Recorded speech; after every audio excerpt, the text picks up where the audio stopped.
ปลาเมลัยหรือติดนั่นเองมันก็สบายเลยเด้แต่ที่สำคัญแค่ที่พวกเขาถ้าเขาเข้าใจสัมมาทิฏฐิหมายถึงเห็นตามข้อเป็นจริงในโลกอันนี้ได้แล้วทุกสิ่งทุกอย่างเกิดขึ้นจากเขาเองบ่มีสิ่งศักดิ์สิทธิ์โดนบันดาลบ่เกี่ยวกับชะตาบ่เกี่ยวกับดวงดาวเลิกงามยามดีวันเกิดดวงเดือนดวงดาว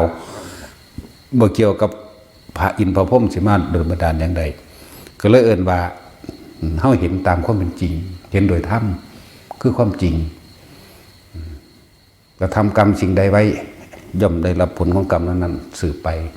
กรรมทุกอย่างก็เกิดขึ้นจากความคิดสะก่อนเดินมาจิตเจตนา